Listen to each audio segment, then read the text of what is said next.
Mais uma vez, boa noite a todos. Então, estamos aqui reunidos para darmos continuidade ao assunto deste mês, mediunidade. Na sequência hoje, mediunidade no dia a dia. No dia a dia. Então, enganei, né? O que acontece conosco, as situações que nos vemos envolvidos dentro da ótica da mediunidade. O que acontece conosco? Como identificar esses acontecimentos e as ferramentas ao nosso alcance para podermos conviver melhor. Então nós vamos dar início à nossa palestra de hoje. Então convido a todos a tranquilizar a mente, o coração, a elevar o pensamento. E na paz deste ambiente, e na paz que se faz em nosso ser, nos voltamos para o Pai Criador, agradecendo por mais esta oportunidade, por mais este momento de aprendizado. Agradecemos a Jesus, Mestre, irmão e amigo, por todo o amparo que nos tem proporcionado, e aos nossos companheiros espirituais, a presença amiga de todos os dias. Agradecemos as mãos invisíveis que nos guiam, que nos auxiliam. E assim, rogamos ao Pai, tenhamos ouvidos de ouvir, mente aberta e coração sereno, e que a luz de nosso Mestre ilumine o nosso irmão Fábio na palestra que fará nesta noite. Que assim seja, graças a Deus. Fábio.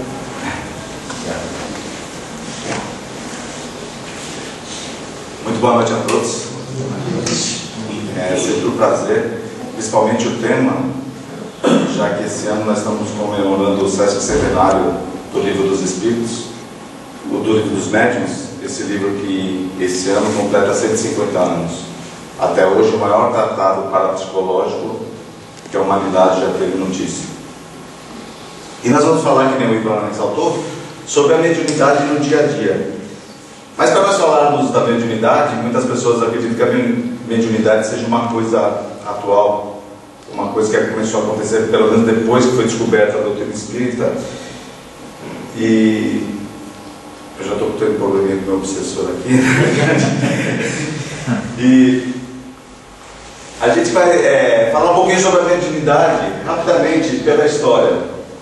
Obviamente que a mediunidade é uma faculdade inerente ao ser humano. Então, como é inerente ao ser humano, essa faculdade já existe desde que o ser humano começou a reencarnar no nosso planeta. Só que antes tinha outros nomes.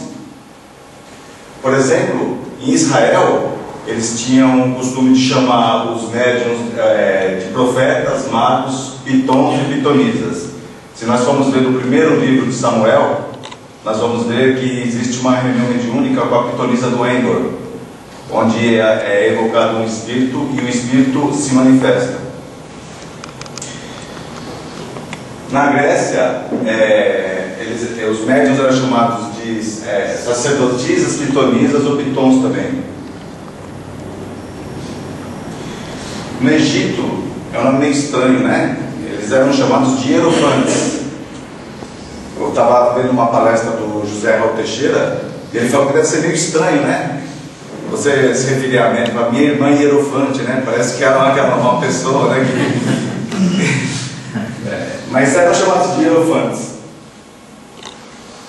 E na Europa, eles eram chamados de bruxos, feiticeiros, e depois que eles morriam, eram chamados de santos. Primeiro eles matavam, depois eles santificavam. E o caso mais, um caso bastante interessante que tem é da Joana d'Arc. Está dando para a tela lá? Assim? Não, está ótimo. Essa Joana d'Arc, se não tivesse relatado na história, nós não acreditaríamos. Uma menina de 14 anos, que quando estava lá na infância dela, andando pelos bosques da cidade dela, começou a ouvir vozes. Ouvir vozes, e nada mais, nada menos, eram vozes de espíritos que eram chamados pela igreja como santos. Santos São Miguel Arcanjo, Santa Catarina, e tinha mais uma outra santa que a acompanhava. Esses santos, eles faziam o quê? Ela ouvia as vozes que a incentivavam a defender a França. Já ouviram falar da Guerra dos 100 Anos? Interessante que na Guerra dos 100 Anos ela demorou um pouquinho mais, 112 ou 116 anos por aí, mas não foi 100. Mas foi uma guerra que a Inglaterra tinha invadido a França. E esses espíritos, já com a menina de 14 anos, Joana d'Arc, eles falavam que ela tinha que se preparar para uma missão que estava por vir, que era colocar o rei da França, devolver o trono ao rei da França. Logo que ela começou, a menina de 14 anos não sabia nem andar a cavalo. Como que uma garota de 14 anos vai comandar um exército numa guerra tão difícil? E quando ela colocou isso para esses espíritos, eles viram para ela e falaram assim: minha filha, vá, nós estaremos com você. E ela foi, 14 anos, e ela reorganizou o exército francês e conduziu Carlos VII ao trono da França. No entanto, ela começou a falar que ouvia espíritos, de São Miguel, de Santa Catarina, e a igreja dominante da época começou a falar: como assim que você ouve espírito? Não existe espírito. Ou existe anjo, ou existe o diabo. Como os anjos não dariam privilégio para você que é uma mulher, afinal de contas, nessa época a mulher não tinha alma. Vocês sabiam disso? Que a mulher não tinha alma? Foi depois de um tempinho que elas conseguiram conquistar a alma. Na verdade, ela não tinha alma nessa época aí. Por causa da Eva, né? Vocês sabem a história, né? O pecado entrou por causa da Eva. Engraçado que Deus falou para, recei-vos e multiplicai-vos. Quando a Eva descobriu como fazia, Deus expulsou ela do paraíso, deu um monte de castigo para eles. Então, Joana d'Arc, ela foi levada ao tribunal, e eles queriam que ela falasse que não via vozes. Não, que eu não ouço vozes. E ela falou: eu ouço as vozes, minhas vozes vêm de Deus. Fizeram um julgamento onde denegriram uma menina que nessa época estava com 19 anos, colocaram Joana na fogueira porque ela não quis falar que ela não ouvia as vozes. Quando foi acendida a fogueira, Joana d'Arc não tem túmulo, porque acenderam a fogueira várias vezes, não sobrou nada do corpo físico dela. O bispo Chinon, que estava fazendo esse auto de fé, quando ele falou que ele começou o ato de fé, e como começou a pôr fogo na lenha que ia queimar, Joana pediu um crucifixo, e os dois padres que estavam do lado dele se recusaram. Uma das pessoas que estavam em volta, que estava vendo, improvisou um crucifixo, 2 gravetos, e colocou e entregou, através de uma vara, no vestido de Joana d'Arc. Quando a fumaça tomou conta e o fogo começou a pegar fogo, cobrindo o corpo dela, uma voz de dentro da fogueira veio um som firme e objetivo: as minhas vozes vêm de Deus. O bispo Chinon, naquele momento, vira para os 2 auxiliares dentro e falou: acho que nós queimamos uma santa. Aquelas palavras foram proféticas, porque depois de bastante tempo a Igreja Católica retoma, a mulher já tinha alma nessa época, não é verdade? Retoma o processo de Joana d'Arc e considera como santa, por ela ter ouvido vozes. Uma menina de 14 anos que comanda uma parte do exército francês, livra a França do tacão inglês. Se essa menina não tiver com os espíritos por trás dela, quem que estaria?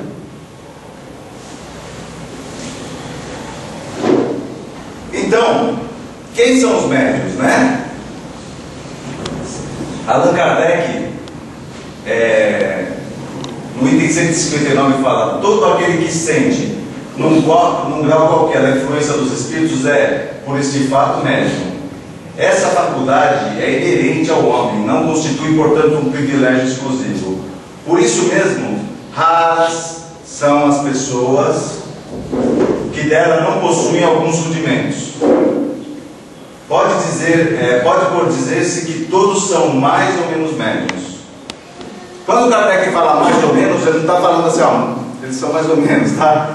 Alguns têm a faculdade um pouco mais desenvolvida e alguns têm menos, mas a grande maioria possui rudimentos da faculdade.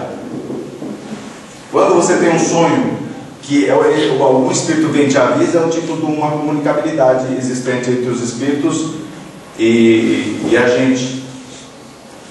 Quando por algum acaso você está na tua casa, você começa a sentir a presença, inclusive o perfume daquele ente que se foi para o mundo espiritual, você está sentindo de alguma maneira aqueles entes onde nós estamos nos acotovelando. Allan Kardec fala que nós nos acotovelamos com os espíritos, que é uma base de 6 espíritos desencarnados para cada espírito encarnado. Essa sala provavelmente está lotada de espíritos e vocês devem estar no colo de algum nesse momento. É verdade?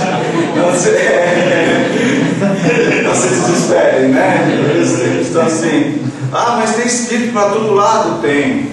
E eles veem a gente tomar banho? Vem. Ah, tem vergonha agora, é verdade?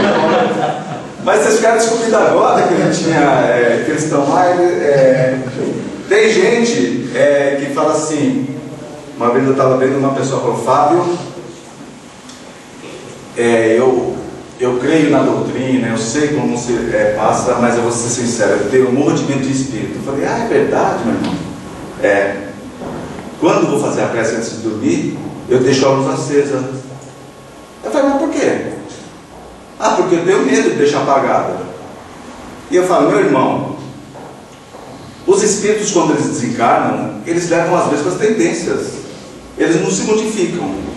Igual a você, deve ter um monte de espírito que tem medo do escuro. E ele só espera você acender a luz para ele chegar perto de você. É verdade? É verdade? É verdade. E o que eu faço então? Apago? Não sei. Põe aquela luz de bebê, não é verdade? Assim, nós estamos nos acotovelando com os espíritos. Cabe a nós desejarmos saber quem que vai ser a nossa companhia. Dá para saber mediunidade no dia a dia? Dá para saber qual espírito que nos acompanha? Dá. Os espíritos, eles chegam até nós, se aconchegam até nós através das nossas vibrações, através dos nossos pensamentos. Se você está tendo bons pensamentos, tenha certeza que os bons espíritos estão ao seu lado. Agora, que tipo de espírito vocês acreditam que tem uma pessoa que pega a marginal numa véspera de feriado, numa sexta-feira, às 6 horas da tarde? Que ele acabou de pegar a marginal, tem aquele trânsito, o carro chega a ficar até meio inclinado, tanto espírito, não é verdade? Assim, você está numa fechada, não é verdade? Você está numa fechada, imagina o que você vai pensar? É o tipo de espírito que está do teu lado. Não foi à toa que o mestre de Nazaré falou: vigiai e orai. Quando você percebe que você está tendo pensamentos meio difíceis, seria bom você já estar vigiando e fazendo uma oração para que os bons espíritos também tenham algum suporte para nós. Então nós vamos perceber que o Kardec falou que todos nós somos mais ou menos médiuns. Engraçado que ele fala que raras são as pessoas que não possuem o rudimento delas. Então, se o Kardec fala que são raras as pessoas, não são todos que são médios. Eu sei que isso vai polemizar. Eu já estou até sentindo fluidicamente que vocês estão falando: você é louco, todo mundo é médio. Eu já cansei de falar, de ouvir isso aí. Só que se nós formos ver na codificação, nós vamos observar que isso aí não é um pensamento nem do Kardec, nem daquelas pessoas que vieram depois do Allan Kardec. Houve um tempo que eu queria muito ser médium. Eu falei: nossa, eu queria ser médium, tudo. E me colocaram na experimentação, eu fiz o curso, me colocavam lá, e todo mundo recebia comunicação e eu nada. Eu Eu falei, alguma coisa deve estar errada comigo, né? E o pessoal, sabendo que eu queria ser médium, eles começavam a torcer para mim. Então, eu sentava na mesa, né, na experimentação, e o pessoal começava a receber as comunicações, e quando vinha do meu lado, eu falei, agora sou eu. E falava para mim que o médium, quando está para se manifestar um espírito, que a cabeça começa a ficar formigando, que o dedo do pé cresce, tudo. E eu estava esperando, e eu, meu Deus, não formiga nada, tudo. E um dia me falaram assim, você fala palavrão? Eu falei assim, você vai pôr isso na internet? Eu falei, de vez em quando, mas sabe, nunca é, sabe assim. Ele falou, é que é naquela época, hoje eu não falo mais, na verdade. Ele falou, você não pode falar palavrão. Eu falei, então eu paro. No dia da reunião mediúnica, lá da experimentação, vi um sujeito que pisava no meu pé. Ai, desculpa, eu falei, que nada, meu irmão, pisa mais, na verdade, pisa mais, tudo. Chegava lá, nada. Depois falaram assim pra mim, você come carne? Eu falei, eu como. Mal passado ainda. Não, você não pode comer. Eu falei, tá bom, eu só como alface a semana toda. Chegava lá e nada.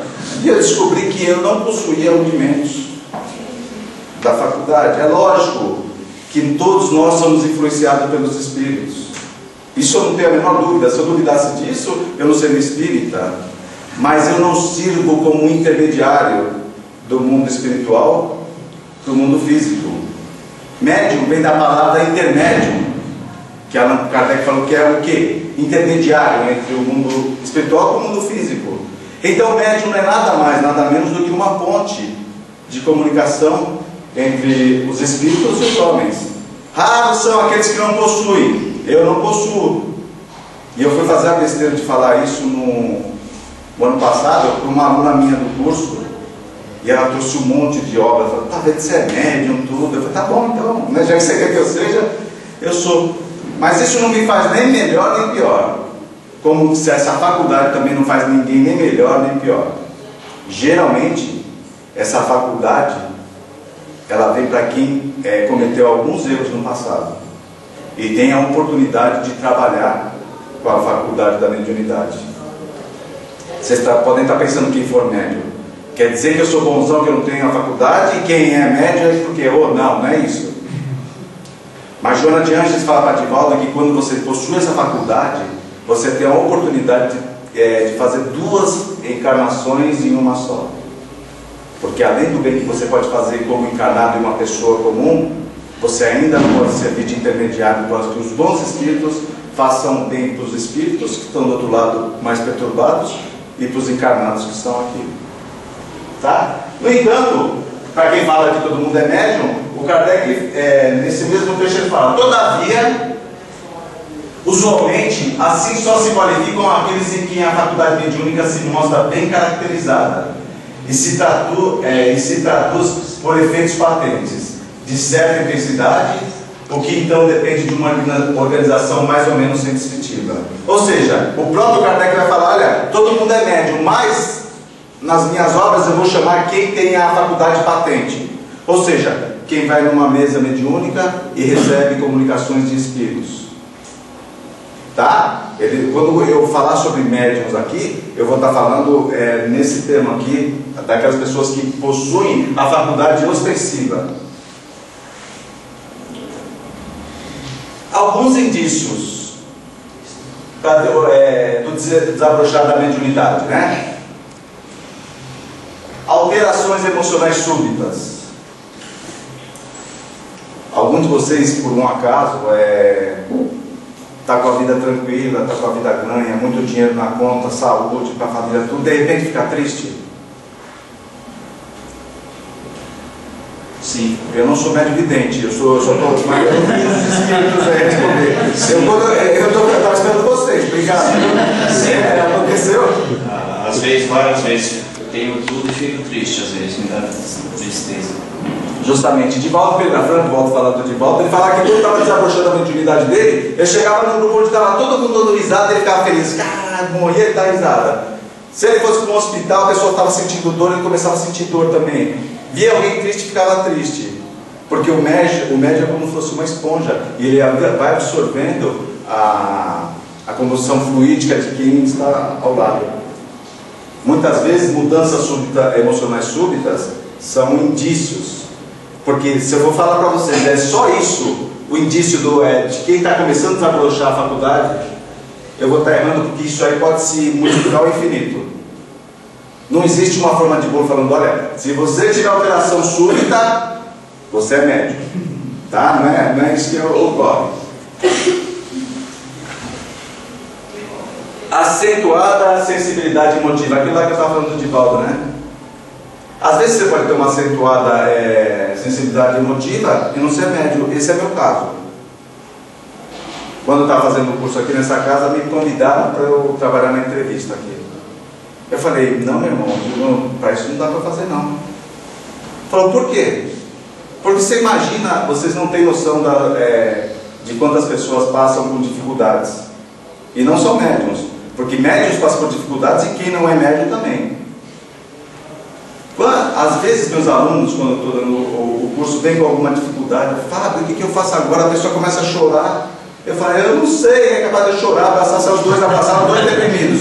Então isso também é um tipo, assim, de alguma característica para que trabalhe dentro da casa espírita, que eu não possuo. Aliás, os espíritos foram muito bondosos para mim. Porque quando eu saí da mesa e falei, olha, eu não sou médium, eu falei, o que eu faço agora? Eu vou ficar enchendo um copinho d'água lá para distribuir. Também não tem problema nenhum. E quando eu fazia o curso, eu tinha vergonha das pessoas. E só falando um pouquinho, como eu comecei na doutrina, eu sempre fui muito curioso. Muito curioso, isso aí eu percebi que isso aí não agradava muito as pessoas. Eu não vim do berço espírita. Quando eu estava na igreja católica, não é nenhuma crítica, a minha professora de catecismo quase morria louca comigo. Porque eu começava a fazer um monte de pergunta. Se Deus é bom, por que Ele tem a gente pobre e outra gente rica, uma com saúde e outra com doença? E eu percebia que ela ficava meio desconjuntada, né? Até que um dia o padre virou para mim e falou assim, olha, o diabo adora quem faz muita pergunta. E o que eu falei para ele? Quem que te disse isso? Já fiz outra em cima. Eu percebi que eu fiquei meio assim, eu percebi que eu não era uma pessoa muito bem-vinda, porque assim, eu questionava muito, era muito chato, continuo sendo ainda hoje, mas da igreja católica eu fui para a igreja protestante, que é da família da parte da minha mãe. E também eu cheguei lá e já descarreguei em cima do pastor. Todas aquelas dúvidas lá, o pastor de novo veio falar do diabo, isso é mistério de Deus, o diabo não gosta quem contesta. Eu falei, mas meu Deus do céu, o diabo deve me adorar então, na verdade, porque ele... E também não me senti bem na casa de frente, na casa da frente da minha casa, tinha uma senhora que ela mexia com banda. Eu tentei me encontrar, fui até lá. E o caboclo, acho que era assim que fala, né? Tinha caboclo, tinha cavalo, tinha assim. O espírito veio dar uma baforada num charuto, jogou na minha cara assim, e na hora do passe ele me deu um chacoalhão, que quase que eu passei dessa por uma melhor, não é verdade? Então eu não me identificava, até que eu encontrei a doutrina, para não me prolongar muito, e quando o presidente da casa veio e falou assim para mim, eu falei assim, olha, eu tenho muita pergunta. Eu sei que o diabo adora isso. Eu posso perguntar? Ele falou, pode. Comecei a fazer as perguntas, ele me respondendo, ele me pegou o livro dos Espíritos e falou, aqui tem 1018 questões. Se você tiver alguma diferente dessa, você pode me perguntar. E eu percebi que todas aquelas minhas dúvidas tiravam. Esse senhor, ele falou uma vez assim para mim, você ainda vai ser um grande... Bom, você ainda vai fazer palestra. Tá? E ele já estava um pouco doente, eu falei, nossa, o seu Walter está mal mesmo, né? Como que eu vou fazer palestra, que isso, que aquilo? E eu nem imaginava passar por isso. As coisas foram se desenrolando, eu percebi que eu gosto do tema da doutrina espírita e eu me sentia bem. E uma série de coincidências, não existem coincidências, eu acabei sendo convidado por algumas casas para fazer palestra. Só que tinha um grande problema. Eu ficava pensando, como que eu vou falar para os nossos irmãos se muito, provavelmente eu tenho muito mais defeitos que todos eles reunidos. E eu fui na mesa mediúnica. Eu não sou médium, mas eu perguntei para o Espírito. Eu falei, meu irmão, estão me convidando para fazer palestra. Só que eu sou cheio de defeito. Deixar bem claro, assim, os defeitos que eu tenho não é nenhum de prejudicar alguma pessoa, nem fazer mal para alguém. Mais paciência, mais maledicência. Às vezes eu dou umas derrapadas nisso aí, né? Então, eu falei assim, como que eu posso falar para os nossos irmãos se eu tenho provavelmente muito mais defeito que eles? E o Espírito virou para mim e falou assim, Fábio, se nós formos esperar espírito puro reencarnar para fazer palestra, ninguém vai ouvir palestra. E ele falou uma coisa que assim, é muito repetida no meu espírito. Ele falou, não se esqueça antes de você fazer uma palestra que o primeiro ouvido que ouve que você vai falar é o seu. Então aproveite essa oportunidade para você conseguir se desenvolver. A mediunidade, o Espírito me deu essa força. Se não fosse o médium, eu não teria a oportunidade de falar com o Espírito. Então, para falar o quê? Que algumas coisas, alguns sintomas acontecem. Vidência. Tem pessoas que têm espírito. Isso é uma faculdade muito difícil. Porque se a pessoa ela não está acostumada, de repente entra um espírito, muitas das pessoas ficam com medo. Eu ficaria também. Né? Eu também, assim, eu acredito no espírito, sei que eles existem, né? Mas quer falar comigo, fala no sonho, né? Não? Deixa eu dormir assim e vai falar comigo, não vem aparecer para mim assim, né? Necessidade compulsiva e inoportuna de escrever ideias que não lhe são próprias. Quando a pessoa ela começa a querer escrever de todo jeito e ela escreve compulsivamente assim, ela vai perceber que aquilo não é dela. São alguns indícios que ela possui a faculdade da mediunidade. Calafrios, sensação de formigamento nas mãos e na cabeça. Lá que eu estava esperando sentir e não sentia. Mal-estar em determinados ambientes ou em presença de certas pessoas. Alguém aqui possui a faculdade ou não? Eu. Obrigado, viu? Assim, eu estou interagindo de uma tal maneira assim. Então, já aconteceu algum desses sintomas com algum de vocês? Eu sou aluno. Estava afastado, mas eu vou continuar estudando. Já aconteceu comigo. Já aconteceu? E no próprio desdobramento. E sensações de enfermidade, de enfermidades inexistentes, ou seja, começa a sentir dor de cabeça, começa a sentir dor nisso, aquilo. Então, isso são alguns sintomas. Podem existir outros sintomas que estão desabrochando a faculdade, mas geralmente esses são alguns sintomas para identificar que você possui a faculdade. Isso aí está na introdução do livro dos médiuns. Dirigimos-nos aos que veem no Espiritismo um objetivo sério, que ele compreende toda a gravidade e não fazem das comunicações com o mundo invisível um passatempo. Isso aí o Kardec coloca porque quando a doutrina veio que as mesas começavam a dançar, que eles perceberam que existia um tipo de comunicação com o outro lado, o que eles perguntavam? Será que eu vou casar? Você é rico? Será que eu vou investir o dinheiro, tudo? Você acha que a mediunidade foi feita para isso? E o pior é que a gente sabe que tem espírito de todo tipo. Você pode perguntar para qualquer espírito, qualquer coisa que ele vai te responder. Eu vi na revista Espírita que uma mulher, naquela época, pediu para o espírito uma tinta para o cabelo. E o espírito passou. E o Kardec fala que até o final da edição ela ainda não tinha conseguido tirar o grude que ficou no cabelo dela. Porque isso não é coisa que vai se pedir para espírito. Uma vez perguntaram para o Dr. Bezerra, o espírito, falaram para o José Medrado, pede para o Dr. Bezerra um remédio para crescer o cabelo, que está certo, André? Só sei que ele está infelizmente, acho que a resposta vai ser muito boa. Quando o Bezerra virou para ele e falou: Medrado, avisa o nosso amigo que eu era careca também, quando eu era careca. Se eu soubesse, eu já tinha feito alguma coisa para mim. Então, se você perguntar, e lá no livro dos médios, fala: se você perguntar por uma rocha, por uma pedra, vai vir alguém falando alguma coisa. Ou seja, estamos repletos, envoltos de espíritos zombeteiros. Eles só estão esperando vocês fazerem esse tipo de pergunta. Eu estava pensando em perguntar, Ivan, quando que o Palmeiras ia ser campeão? Porque isso é uma prova, viu, que eu estou passando ultimamente, na verdade. Mas acho que nem os espíritos sabem isso, né?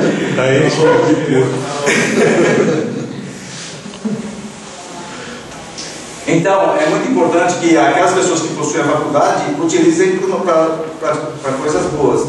Não deixem, por favor, não deixem seus filhos, ou não aconselhem eles a fazer a brincadeira do copo. Já ouviram falar nisso?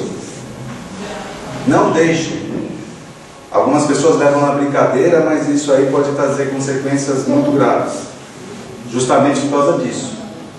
Que a mediunidade não deve ser usada para passar tempo. Tá? Pode ser que não exista nenhum médium entre os jovens lá, mas se existir, pode ser que cause algum problema para aquele médium. Tá bom? Alguém já fez aqui a brincadeira do copo? Não? Não. Já fez, Amelinho? Mexeu o copo? Mexeu o copo? Então tá bom. Seu objetivo consiste em indicar os meios de desenvolvimento da faculdade mediúnica. Ele está falando aqui na introdução do livro dos médios. O objetivo consiste em indicar os meios de desenvolvimento da faculdade mediúnica, tanto quanto o permitam as disposições de cada um e, sobretudo, dirigir o emprego de modo útil, quando ela exista. Se nós somos médiuns, sabemos que vamos ter vestígios da faculdade, é bom nós sabermos que, se nós temos essa faculdade, que nós devemos usar de um modo útil. Porque é igual uma ferramenta, a mediunidade. Você tem que sempre deixar a ferramenta limpa, sempre utilizar a ferramenta e fazer a manutenção nela, para que essa ferramenta seja uma ferramenta que você possa utilizar constantemente. Se as pessoas utilizarem a faculdade de maneira errônea, podem trazer consequências muito graves. Então, se a gente começar a perceber que tem indícios dessa faculdade, saibamos direito e saibamos muito bem como que nós vamos utilizar esse tipo de faculdade. Então, tem pessoas que falam assim: eu não acredito em mediunidade, eu não acredito em espiritismo.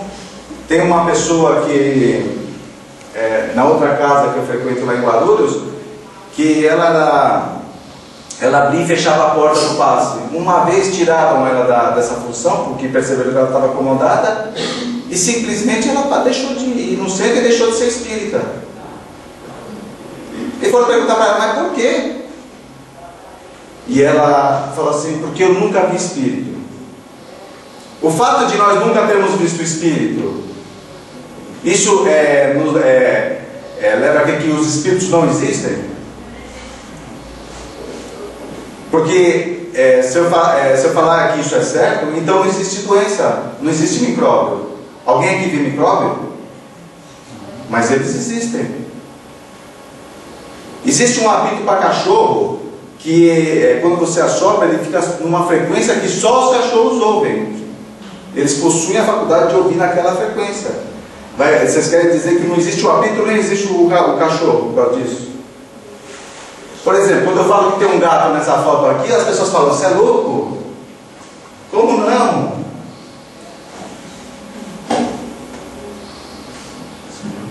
Você é louco, Fábio? Eu sou louco.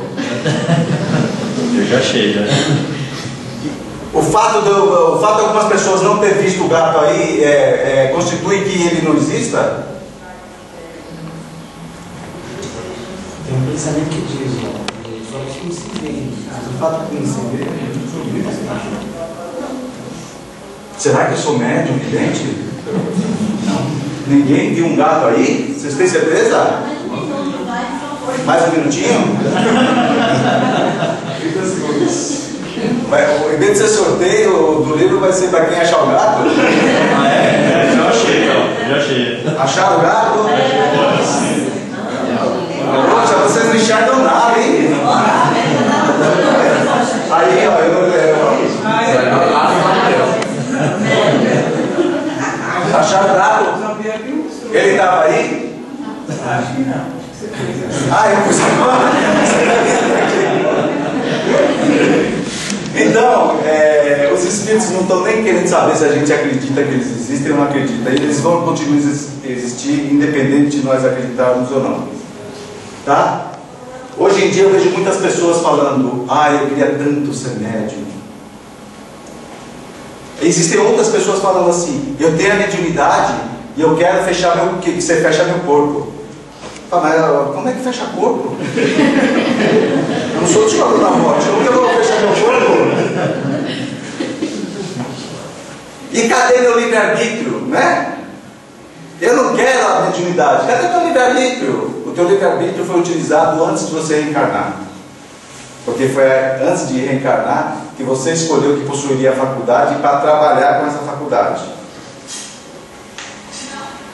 Mas tem outras pessoas que não.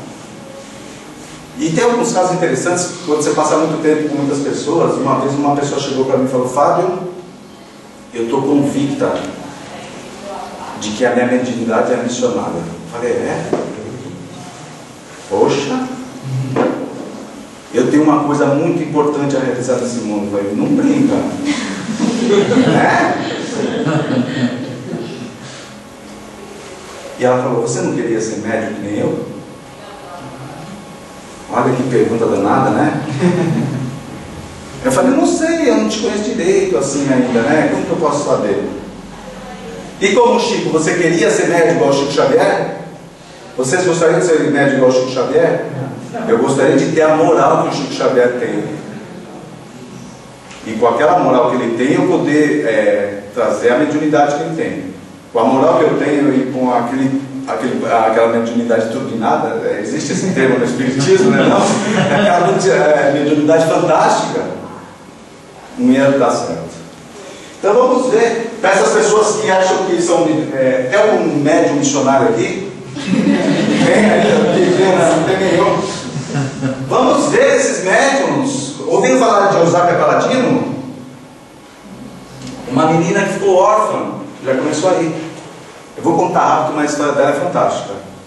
Uma menina que era órfã e muito pobre, ia ser levada para um convento, foi deixada na casa de uns parentes, e naquela época onde ela estava reencarnada, existia as mesas dançavam. As pessoas se reuniam nos salões para ver fenômenos mediúnicos. Uma vez à noite a menina foi dormir, e as pessoas quiseram, comentando, isso aí é em Nápoles, na Itália, falando: olha, na França, aqui na Itália, as pessoas se reúnem, dão as mãos e faz alguma coisa e os objetos começam a se mover. Vamos tentar? Tipo a brincadeira do copo. Daí se reuniram, não aconteceu nada. Daí uma outra pessoa falou: olha, falaram que quanto mais gente, a probabilidade de acontecer algum fenômeno é maior. Então a menina que estava dormindo, chamaram a menina, ela veio de roupão, sentou. Quando deram as mãos,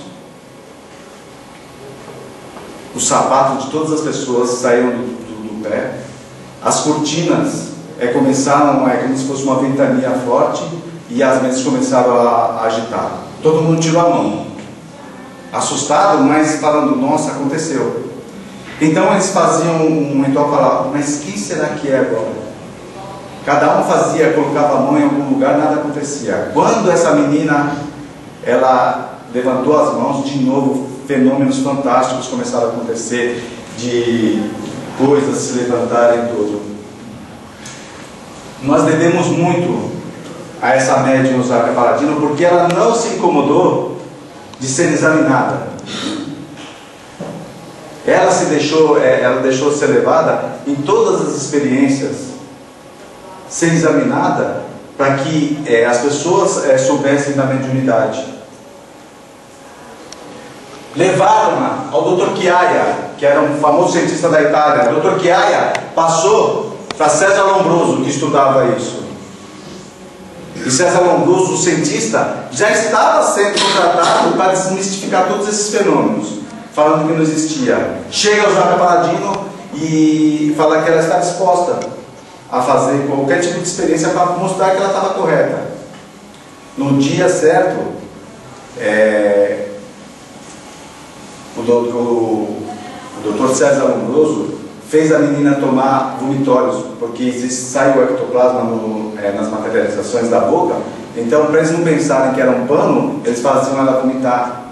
Paola Lombroso, a filha do Dr. César Lombroso, examinava a intimidade da moça para saber se tinha alguma coisa lá que pudesse virar espírito, não é não? Então, além de tomar vomitórios, fazer tudo isso antes de começar as experiências. No dia atrasado, Eusápia deixa a cabeça cair e levanta em uma voz máxima, fala: podemos começar, doutor? E ele fala: podemos. Nesse momento, uma mesa de mármore com a estrutura de ferro começa a levantar, começa a dançar, fica flutuando e chega perto dos cientistas como se fosse empurrando. Quando ela chega perto, a mesa volta e repousa. Volta o espírito se manifestando através da médium e fala: gostou? E o Dr. César ele falou: existe sem dúvida alguma coisa que eu ainda não sei explicação, mas isso não quer dizer que seja coisa de espírito.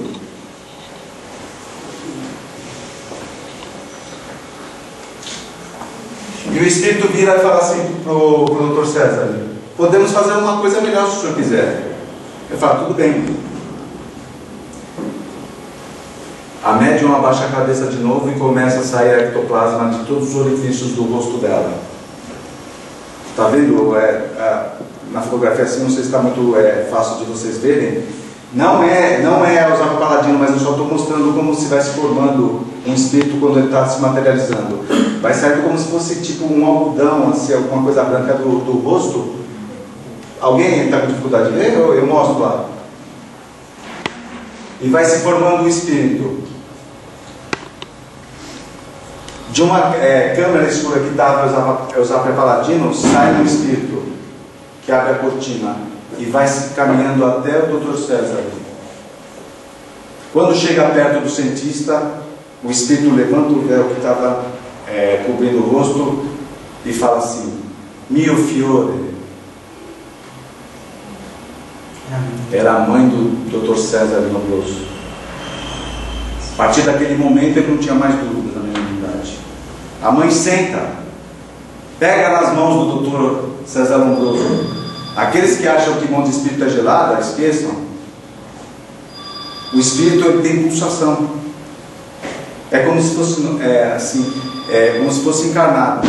E a mãe do Dr. César ele fala assim: meu filho, não perca a oportunidade dessa missão que a espiritualidade traz para você, utilizando o seu nome consagrado no meio da ciência para demonstrar a imortalidade do espírito.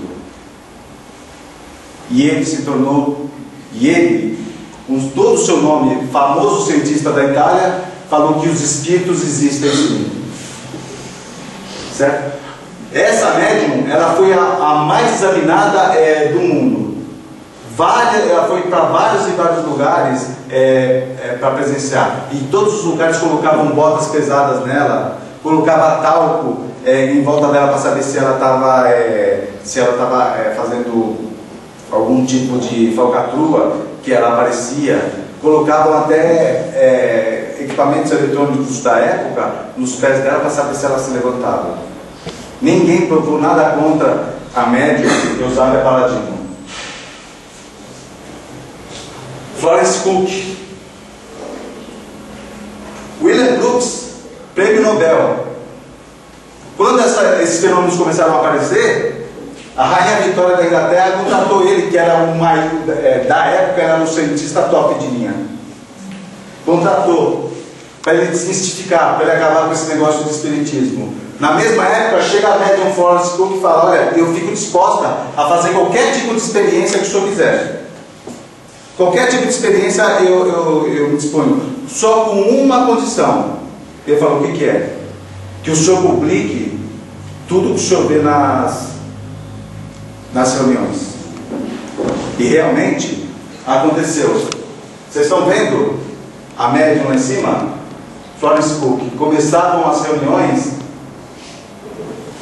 e o espírito começava a se materializar. O professor William Cruz falava: posso tirar uma foto com você? E ele falou: perfeitamente. Aquela foto lá é o espírito de Kate King, o espírito que se manifestava. E aqui o Dr. William Crooks traz um médico, e esse médico começa a ver a pulsação do espírito. Aquela sociedade que havia contratado o famoso cientista para desmistificar o espiritismo, no dia do relato dele, ele vira para uma plateia de cientistas e fala: meus senhores, amigos, eu já não falo que as manifestações espirituais são possíveis. Eu vos afirmo, elas existem. E aquela sociedade que havia pago ele, contratado para desmistificar, ficaram num beco sem saída. Porque o maior cientista de todos os daquela época comprovou, colocando inclusive seu nome de cientista, nome famoso, comprovou que realmente existem as manifestações espirituais, tá? Mas essa médium também sofreu bastante. Não pense que a vida desses médiums foram tranquilas. Essa daqui essa experiência aconteceu na Pensilvânia, com o cientista Dr. Edwards. Ele, através de uma câmera, porque o ectoplasma, que é um nome que não foi dado por Allan Kardec, se nós formos ver na codificação, não existe a palavra ectoplasma. Essa palavra foi tirada, foi inventada por Charles Richer, o inventor da metapsíquica, que fala que esse fluido existe dentro da célula de algumas pessoas. E como esse fluido, esse material, ele está saindo da célula, ele colocou como um plasma que sai da célula, ele colocou como ecto, ou seja, para fora plasma. É um plasma que sai de algumas células. Então, esse Dr. Eduardo, ele levou essa médium, e eu trouxe essa foto para vocês perceberem o espírito se... Está vendo a médium lá dentro? Eles desenvolveram um tipo de fotografia que fizesse com que o ectoplasma não fosse afetado com a luz, porque naquelas experiências eles percebiam que o espírito materializado ele era sensível à luz, tá? Então eles desenvolveram, tá vendo como que formou? Vou tentar passar rápido para ver se dá para vocês. Tá vendo o ectoplasma saindo no começo aqui, ó, da boca da médium, lá de dentro? Tá? Aqui no Brasil tivemos a médium Ana Prado. O que fizeram com essa médium também? Colocaram ela dentro de uma gaiola. Tá vendo da gaiola? Fala, vai começar a ter materialização. Tá vendo do nariz, assim, ó, é que ela tá dentada assim, tá saindo o ectoplasma, não tá dando pra vocês perceberem, tá formando o espírito do lado. Então o que tem do lado lá? Está vendo que ela está presa numa gaiola? Do lado tem o quê? São tachos com parafina quente. O espírito se materializava, ia nesses tachos de parafina quente, é como se fosse vela fervendo em estado líquido. Ele colocava a mão, esperava a parafina secar e se desmaterializava. Não dá para ter nenhum tipo de armação. Como que você vai tirar? Então, nessas experiências, estão vendo? É como se fosse luva, tá oca. O espírito ele colocava, fechava a mão, desmaterializava. E ficava, e essas luvas de parafina é como se ela estivesse oca. Inclusive depois havia algumas, e percebam, tinha algumas que tinha marca de digital. Então nós temos digital do outro lado também. O que vem mostrar que o Allan Kardec falou que o nosso perispírito é ligado molécula a molécula no nosso corpo físico. Tá? E aí no pé. São experiências que fizeram para demonstrar. Conhece esse senhor? Esse aí, né? É top de linha, o campeão de audiência, não é verdade? E alguém, eu percebi que muitas pessoas não queriam ser igual o Chico, né? Não é verdade? Porque a vida que ele passou não era fácil. A mediunidade que ele tinha era dificílima. Ficou órfão também. A madrinha maltratava ele. No filme ainda deixava a madrinha dele um pouco boazinha, porque ela maltratava mais do que passou no filme. Ele tinha problemas com a mediunidade. Uma vez teve um concurso de redação no estado de Minas. Em todo o estado de Minas, e era um tema nacionalista, Brasil. O Chico tinha chegado cedo na escola, muito provavelmente não tinha tomado café diante da pobreza dele. Ele estava lá, colocaram a folha de redação. Eu não sabia escrever quase nem Chico, né? Ele colocou lá. Quando ele viu, entrando pela sala de aula, tinha um senhor de barba branca e virou para ele e falou: Chico, eu vou te ajudar a escrever essa redação. E percebam como o Chico era. Ele virou e falou assim: não pode. Eu quero, Chico, mas não pode. Eu não sei nem como que a professora deixou o senhor entrar aqui, mas eu quero te ajudar. Não pode. Daí o Chico falou assim: olha, eu vou perguntar para a professora, se ela deixar, tudo bem, mas se ela não deixar, o senhor vai ter que sair. Eu falei: tá bom. Eu fico imaginando a cena, né? Aquele menino, né? Vesguinho, né? O Chico, na verdade, assim, provavelmente não tinha nem tomado café da manhã. Chega para a professora e fala assim: a professora devia estar escrevendo alguma coisa. Professora, tem um homem lá na minha carteira que está falando que ele quer me ajudar na redação. Eu imagino que a professora devia estar escrevendo, só olhou por cima do óculos, né? E deve ter falado: menino, não perturba a redação, vai lá e me deixa em paz, não é verdade? Bom, como quem cala consente, ele foi lá. E o Chico disse que naquele momento ele sentiu um torpor. Sentiu um torpor e quando ele voltou, que ele olhou para a folha de redação, estava com uma caligrafia perfeita, a folha preenchida na frente, no verso, tudo, tema nacionalista, tudo. O Chico pegou, entregou a folha e passou. Adivinha quem foi o vencedor da redação em todo o estado de Minas Gerais? Chico Xavier, não é não? Foi a pior desgraça que aconteceu na vida dele. Porque tinha algumas mães que falavam: como que aquele filho do caixeiro viajante, que não tem nem o que comer, ganhou em primeiro lugar, e meu filho que foi estudar nas escolas do exterior não passou em primeiro? Ele colou, e daí queriam já o diretor bater no Chico, porque naquela época batia em criança nas escolas. Hoje em dia acho que inverteu, né?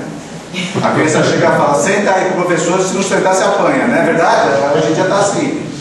Mas naquele dia o Chico falou: olha, Chico, o diretor falou, para eu não ser muito injusto com você, eu vou fazer com que você faça a redação na frente de todo mundo. Agora, se você não escrever direito, você vai tomar a maior surra da tua vida. E o Chico ficou de frente para o quadro negro e começou a chorar. Ele falou: e agora? Eu vou tomar uma surra, porque eu não sei escrever mesmo. Quando ele olhou de rabo dos olhos, ele percebeu aquele senhor de barba branca entrando. E ele já pensou: ufa, é esse homem que vai me salvar a pele, não é verdade? Ele já não falou mais nada. Aquele espírito chegou para ele: calma, Chico, fica tranquilo, pense em Jesus. E o Chico pegou o giz e começou a escrever um tema de redação muito fácil de ser dado para uma criança de primeiro ano.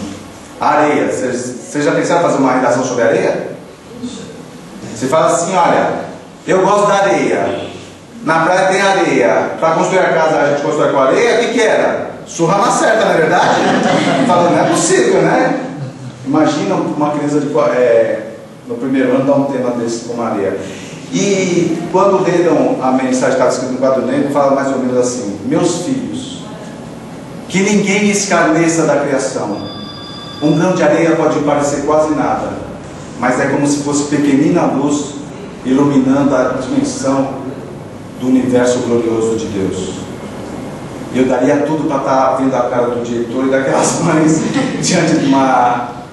Essa história eu já ouvi de outro jeito. No filme mesmo passa de outro jeito, mas eu já li desse jeito assim. O jeito que for contado, pouco importa. O que importa é que esse menino, já naquela idade, já estava lidando com espíritos muito evoluídos a ponto de fazer redações desse tipo, tá? E tem uma coisa que eu gostaria agora de chamar a atenção dos senhores. Todo mundo já ouviu falar disciplina, disciplina, disciplina? Quando ocorreu isso aí? O encontro do Chico com o Emmanuel, né? Vamos ver como que foi essa história direito. Primeiramente perguntou-lhe se estava realmente disposto a trabalhar na mediunidade com Jesus. Isso o Emmanuel perguntando para o Chico. Chico respondeu que sim, mas quis primeiramente certificar-se de que os bons espíritos não lhe abandonariam. O Chico queria isso. Emmanuel afirmou-lhe que não seria desamparado jamais, desde que trabalhasse, estudasse e se esforçasse no bem. Pensa bem, olha o que está escrito. O médium teve medo de não estar à altura de um compromisso tão sério, mas o amigo propôs 3 pontos cruciais para o cumprimento da tarefa: disciplina, disciplina, disciplina. Né? Eu ouço as pessoas falando do estudante de centro espírita, parece que aqui é um quartel.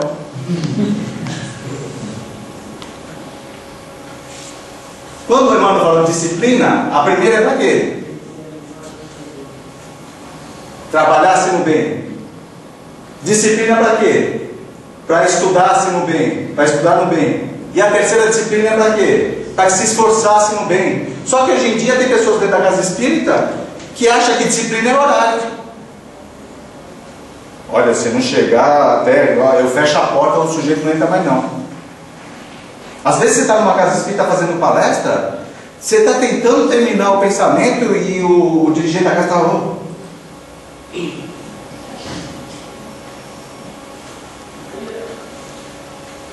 Uma pessoa me falou assim, porque o espírito, o coordenador dos trabalhos mediúnicos da minha casa, se passar do horário, ele fala assim para nós: dessa vez eu deixo, hein? Mas da próxima vez vocês vão ver porque vocês atrasaram. Vamos ver o que Kardec fala no livro dos médiuns? No item 333 do livro dos médiuns.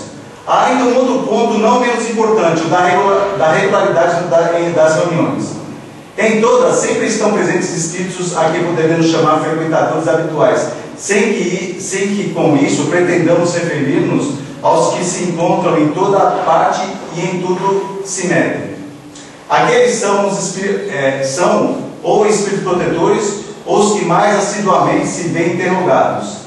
Ninguém suponha que esses espíritos nada mais tenham que fazer senão ouvir o que lhes queiramos dizer ou perguntar. Eles têm suas ocupações e, além disso, podem achar-se em condições desfavoráveis para serem evocados. Agora, vê o que está escrito na próxima. Quando as reuniões se efetuam em dias e horas certos, eles se preparam antecipadamente a comparecer. E é raro faltarem os espíritos superiores, tá? Alguns mesmo a que levam ao excesso a sua pontualidade. Formalizam-se quando se dá o atraso de 1/4 de hora. E se são eles que marcam o momento de uma reunião, for inútil chamarem antes do momento. Tá? Até aí está falando do horário. Acrescentamos, todavia, que, se bem os espíritos prefiram a regularidade, os de ordem verdadeiramente superior não se mostram meticulosos a esse extremo. A exigência de pontualidade rigorosa é sinal de inferioridade.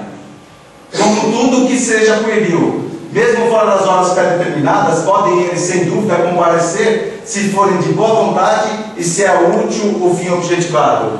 Livro dos médiuns está falando que os espíritos, eles gostam de uma regularidade, mas que eles vão levar, a bom termo quando houver um atraso. Quem aqui não se atrasa vivendo aqui em São Paulo? Com trânsito, caminhão quebrando, não sei aonde. Quebra o caminhão na Marginal Pinheiros, para o trânsito em Guarulhos. Disciplina foi para um médium, que foi um dos maiores, maiores de todos os tempos, para trabalhar com a mediunidade do livro. A casa espírita não é um lugar onde é quartel-general. A casa espírita não é a casa de Deus. A igreja não é a casa de Deus. O hospital não é a casa de Deus. A casa de Deus é o universo. Mas Deus quer formar morada dentro dos nossos corações. Será que nós abrimos? Então, quando nós nos encontramos aqui na casa espírita, quando eu vejo o Ivan, eu gosto muito do Ivan, eu dou um sorriso. Ô Ivan, tudo bem? Isso. Quando eu encontro o Anderson, ô Anderson, tudo bom? Quando eu encontro a Juliana, oi Ju, como é que você está? É lugar para onde nós vamos nos encontrar. Aqui não é um lugar sacrossanto, onde a gente não pode pisar. Ou quando a gente pisa dentro do centro, já faz cara de Santa Isildinha. Não, isso não existe. Quando você entra num determinado lugar que a gente murchamos, você já viu isso aí? Você entra dentro do centro espírita e fala, olha que lugar legal, daí tem pessoa que fica assim, daí você para no lugar,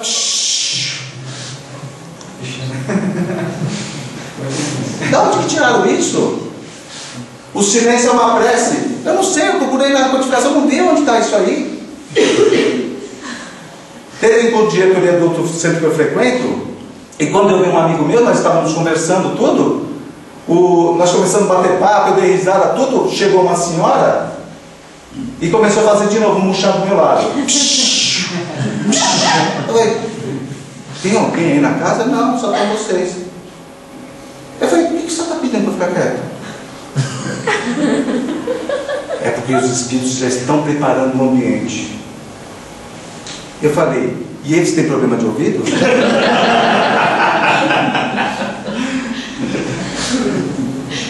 Então eu falo para vocês, que isso está no capítulo 14 da Gênesis. Os maus pensamentos fazem muito pior no ambiente do que o som. Espírito evoluído, ele vai trabalhar tanto no barulho como na parte silenciosa. O centro espírita é um lugar onde existe encontro de amigos. Mas tudo tem que haver um bom senso. Lógico que antes da palestra, quando nós estamos entrando, tem pessoas que querem se concentrar, querem relaxar, então você não vai ficar gritando. Quando tem um trabalho na casa, onde as pessoas precisam de concentração, é lógico que ninguém vai ficar fazendo barulho. Mas aqui dentro, como naquela igreja aqui na frente, como no hospital lá, como na penitenciária, é um prédio. Aqui não é lugar santo onde todo mundo tem que mudar. Aqui é lugar onde é um encontro de amigos que têm a mesma afinidade. E é um lugar onde as pessoas se dão bem, ficam felizes. Os espíritos não são desse jeito. Os espíritos superiores sabem quando você está fazendo uma coisa de bom coração. E ele sabe quando a pessoa possui hipocrisia para querer dar de moralista dentro do centro, e quando sai lá fora faz coisa pior.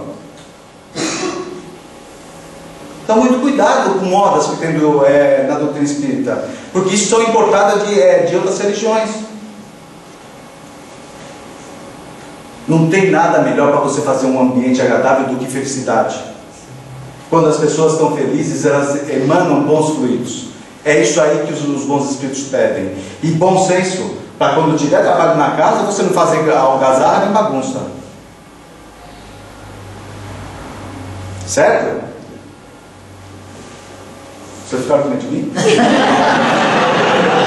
Não. Bom, por que é necessário estudar a mediunidade? Assim, a pessoa percebeu que ela possui a faculdade, por que é necessário estudar? Se você não quiser estudar a mediunidade, não tem o menor problema. Só que você vai passar por situações onde você não conhece o que está ocorrendo com um fenômeno. E quando você fala estudar e trabalhar no centro espírita, esqueçam matéria de escola. Por que eu tenho que saber de álgebra? Por que eu tenho que saber de geografia? É chato estudar isso. Estudo na casa espírita é onde você vai se encontrar com as pessoas, vão abrir o livro dos médiuns, vão abrir um livro da codificação e vai perceber que vocês vão descobrir tudo o que se passa na sua volta e que você antes não sabia. Isso não é estudo, devia inventar outra palavra, porque quando você fala tem que estudar, a pessoa já se vê, sabe? Ai meu Deus, tem que estudar. É uma coisa agradável. E trabalho também é outra coisa agradável, onde você vai rever os amigos. Tá? Então, por que estudar mediunidade? Para evitar dificuldades e desenganos relativos ao desconhecimento do assunto. Então, se você sabe como se processa uma comunicação mediúnica, é muito melhor para você. Para você não passar por nenhuma situação difícil. Educar médiuns de forma correta e equilibrada. É para isso que está tendo estudo. Porque o codificador já teve o trabalho de, através dos Espíritos, saber tudo que quem possui a faculdade precisa para que tenha uma vida correta, para que utilize a mediunidade em Jesus. E a mediunidade em Jesus não é muito fácil, porque a primeira coisa que a mediunidade de Jesus nos pede é dar de graça aquilo que nós recebemos de graça. E quando tem um médico que começa a escrever livro, começa a ganhar dinheiro, ele fala: opa, esse dinheiro não é teu, é o Espírito que está escrevendo. Ah, acho que eu não sou mais espírita não.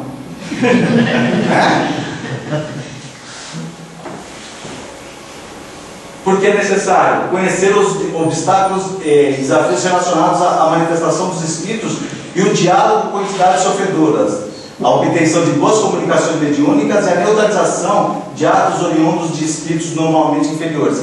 Quando você estuda, você sabe. E eu gosto muito de fazer palestra, eu gosto mesmo, assim, porque eu tenho a possibilidade, como eu falo muito, vocês ficam quietos e só eu falo, na verdade, assim, então, é muito legal. Mas o bom é dar aula, porque você tem a possibilidade de passar um ano com pessoas. Tem uma aluna minha, que quando ela chegou no início desse ano, ela virou, na aula de apresentação, e falou: Fábio, eu vejo espírito. Lembra o filme Sexto Sentido?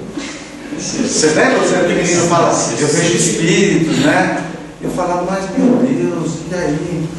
Eu falei: não, olha, você vai começar a fazer o curso e ó, você vai ver, você vai lidar muito bem com eles. Esses dias eu teve uma felicidade, porque ela falou: Fábio, eu estou tão feliz. Eu falei: o que foi? Eu estava meio perturbado, assim, estava meio com raiva, e estava conversando com uma amiga minha no carro. Quando eu percebi, um espírito entrou, estava no banco de trás. Eu falei: e aí? E aí que eu fiz uma prece. Percebam, eu fiz uma prece e depois eu vi um outro espírito que entrou com uma roupa branca e levou aquele espírito que estava atrás e ele foi embora.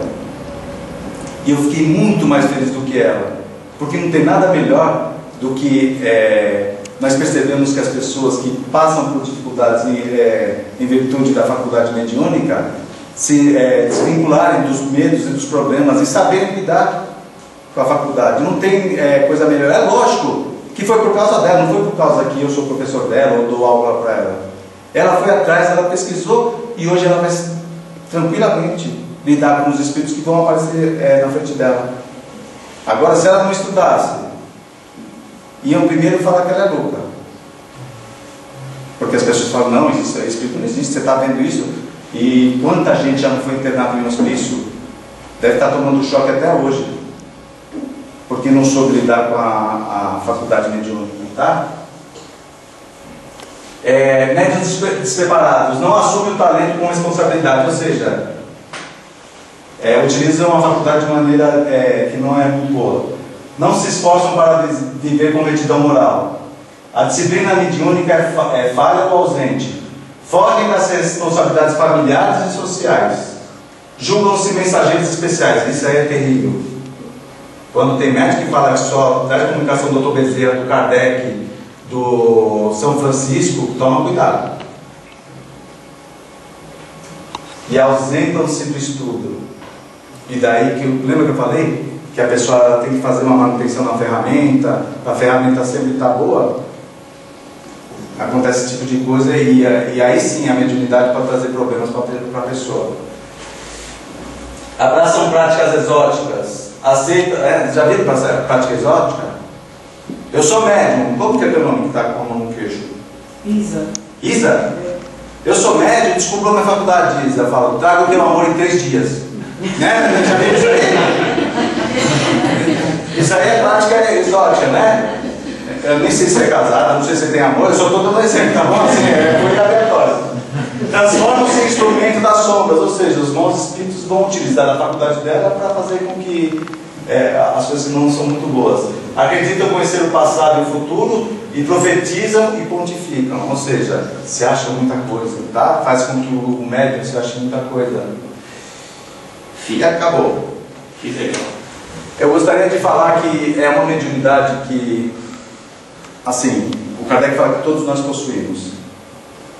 Mas o difícil é ser médium e ter a mediunidade com Jesus.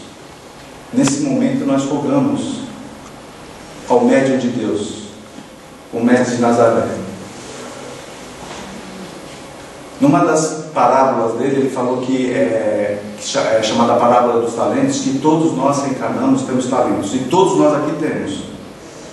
São vários talentos, todos nós aqui, muito provavelmente já almoçamos, nós já comemos, todos aqui, pelo que eu estou vendo, vieram com suas próprias pernas, todos não têm nenhuma deficiência mental.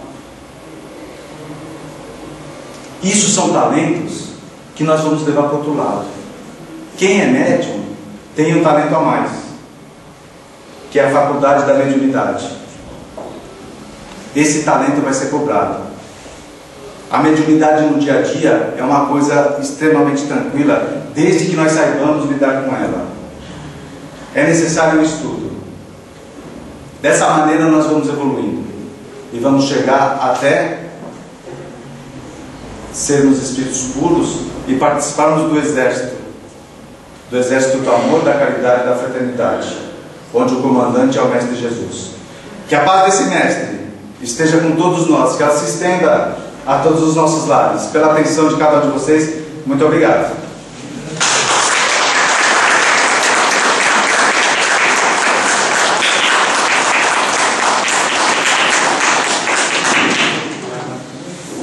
Falei muito, né? Não, foi ótimo, nossa. Alguém tem pergunta? Pergunta fácil, tá? Sim, eu posso considerar a intuição e mediunidade? Sim. Inclusive o Allan Kardec, no livro dos médiuns, fala que é um tipo de intuição, o mediunidade é intuição. Chico Xavier fala que no futuro a mediunidade vai ser só intuitiva. É um tipo de mediunidade. Se você for ver no livro dos médiuns, Allan Kardec ele elenca, acho que mais de 40 tipos de médiuns. Tá? É uma mediunidade muito vasta. Eu não tive a oportunidade de falar. Eu sou fã do Chico Xavier. Né? Acho que nem precisa falar. Mas tem um médium que um dia eu gostaria de falar da vida deles, numa palestra, chamado Eurípides Barçanufo. Esse médium ele possui faculdades além das faculdades do Chico Xavier. Uma delas é bicorporidade, ou seja, ele estava aqui, ele adormecia e ele aparecia em outro lugar, sem carro, sem Airbus, sem nada. Se vocês tiverem curiosidade, leia um pouco sobre a vida de Eurípides Barçanufo, é fantástico. Alguém tem mais alguma pergunta?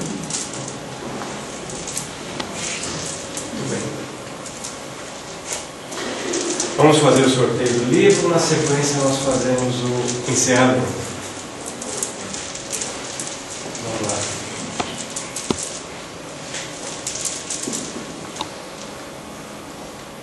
Número 22, Patrícia Amaral. Eu. Ah, legal. No final você pega aqui com o Fábio o livro, tá? Depois do encerramento. Ok? Muito bom. Obrigado, Fábio.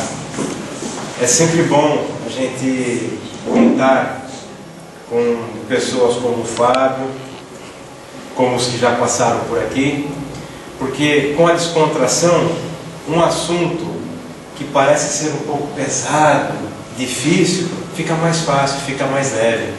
Então é importante essas palestras, esses momentos de descontração, onde nós trocamos ideias, porque isto faz com que nós melhoremos a cada dia. não basta apenas tomar um passe, é necessário participar. O passe ajuda, mas o ensino, a educação complementa. Aliás, o passe complementa, a educação é que faz a diferença. E a gente fica muito contente de ver um sábado frio, feriado, nós todos aqui reunidos com alegria e dispostos a cada vez mais melhorarmos. As palmas foram mais para vocês aqui presentes do que para o Fábio e para a equipe toda.